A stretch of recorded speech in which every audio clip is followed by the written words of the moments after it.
राजनीतिक में आपका एक लंबा कार्यकाल रहा है। आप मेयर भी रह चुके हैं, वार्ड पार्षद भी रहे हैं, अभी आप किसान आयोग के जिला अध्यक्ष भी हैं। बिहार लोग स्टेट के अध्यक्ष हैं, पूरे बिहार के। बिहार के मतलब अध्यक्ष भी हैं। और उसके बाद सर यहाँ पे जो पटना साहिब में ख़ास करके यहाँ पे कहते हैं कि आपका मंडी का एक हब है पूरे बिहार का। यहाँ पे गरीब लोग भी बहुत हैं, मतलब पिछड़े जो भी लोग हैं, छोटा छोटा बिजनेस करते हैं। यहाँ पे छोटा छोटा से ही बहुत सारी दुकानें। यहाँ के लोगों की समस्याओं का समाधान आप कैसे करते हैं? यहाँ पे तो बहुत सारे लोग आपके पास में आते जाते रहते हैं, तो उसको आप कैसे देखते हैं और कैसे उनकी ज़रूरतों को पूरा करते हैं? देखिए, हम 1995 से राजनीतिक जीवन की शुरुआत हुई है। पहले भी चूँकि यहाँ से बड़े बड़े हमारे गांव से नेता बलराम भगत, रामदेव महतो जी, ये सब का ये अपना कर्म क्षेत्र रहा है। और जहाँ तक बिहार की जो सरकार है, बिहार की सरकार है वो एनडीए की जो सरकार है, नीतीश कुमार जी की सरकार है, सम्राट चौधरी जी की सरकार है, विजय सिन्हा जी की सरकार है। यानी एनडीए की जो सरकार है वो गरीबों को कैसे सुरक्षित, बिहार की संप्रभुता का रक्षा कैसे किया जाए, इसके लिए बहुत से कदम उन्होंने उठाए हैं।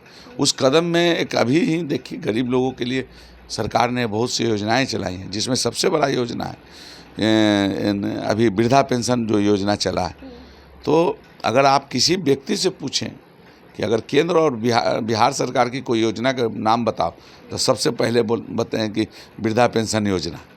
तो वृद्धा पेंशन योजना उन माताओं के लिए समर्पित है, उन विधवा बहनों के लिए समर्पित है, उन विकलांग भाइयों के लिए समर्पित है, उन वृद्ध लोगों के लिए समर्पित है जिनके जीवन में खुशी आया।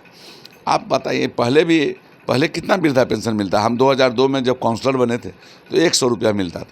उसके बाद उसको एनडीए की सरकार जो 2005 में बनी तो बढ़ा के उसको 400 रुपया कर दिया गया, और फिर एनडीए की सरकार के नेतृत्व में उसको बढ़ा के 1100 रुपया कर दिया गया। अब सबसे बड़ा समस्या ये है, मैं तो छोटा सा प्रतिनिधि रहा हूँ, तो लोगों के घर घर के समस्याओं को मैं जानता हूँ। मैं खुद एक मिडिल फैमिली से आता हूँ। तो सबसे बड़ा हम लोगों को घरे घर जब हम संपर्क करने जाते थे तो लोग बोलते थे कि बिजली के बारे में काफ़ी शिकायतें रहती थी, और ख़ास करके जो पोस्ट पेड मीटर जो था उसको प्रीपेड में बदल दिया गया, तो बिजली बहुत बड़ा एक मुद्दा बना रहता था। लेकिन आज एनडीए की सरकार ने, नीतीश कुमार जी की सरकार ने, सम्राट चौधरी जी की सरकार ने, उनके सभी सहयोगी दलों ने मिलकर एक फैसला लिया, सामूहिक फैसला लिया कि हम उन 80% लोगों का बिजली बिल माफ़, 125 यूनिट जो बिजली बिल माफ़ हुआ, उन लोगों के लिए बहुत खुशियाँ लेकर आया। उनके महिलाओं के खास करके बजट को उन्होंने बदल कर रख दिया।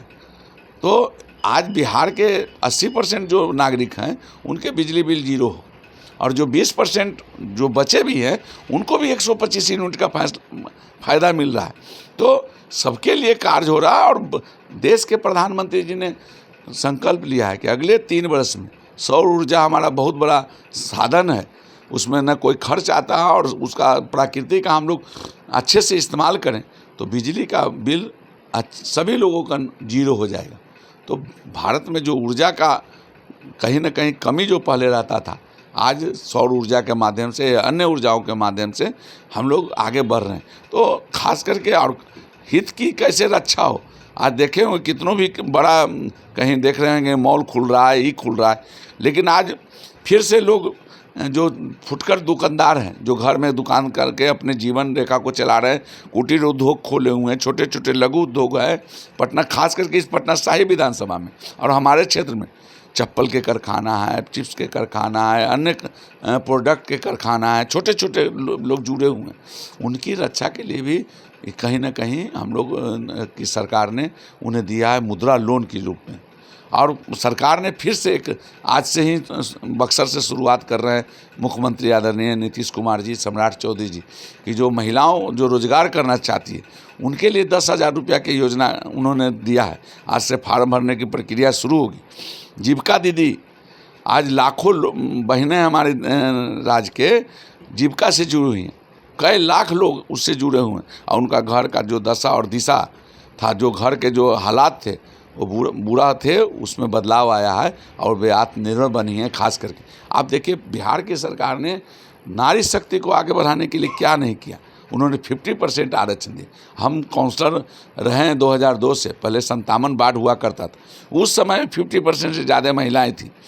आज भी 75 वार्ड है पटना नगर निगम में, लेकिन आज भी 50 पर आज 75 में 38 महिलाएं हैं, 43 महिलाएं हैं जो वार्ड काउंसलर हैं।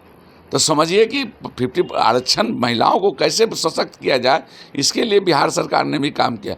और अब तो डोमिसाइल नीति भी लागू हो गया। महिला यहाँ के बहनें जो सिपाही में भर्ती हुआ है 94 में, तो 35% अन्य जो भी सरकारी नौकरी हो गए यहाँ के महिलाओं को मिलेगा, न कि बाहर के महिलाओं के। तो डोमिसाइल नीति पहले से भी 35% आरक्षण था, अब तो एकदम परमानेंट कर दिया गया डोमिसाइल नीति लाके। तो हमें लगता है कि सरकार ने बहुत से ऐसे कदम उठाए हैं जिससे हमारे बहनें का, हमारे मित्रों का, भाइयों का, वृद्धाओं का जीवन में, विधवाओं का जीवन में खुशी आया। चलिए, बहुत बहुत शुक्रिया आपका। तो आप सुन रहे थे कि रूपनारायण मेहता जी ने क्या कुछ कहा, और ऐसे में आपकी क्या प्रतिक्रिया यहाँ पर हमें कमेंट बॉक्स में ज़रूर बताइएगा। तब तक के लिए बहुत बहुत शुक्रिया।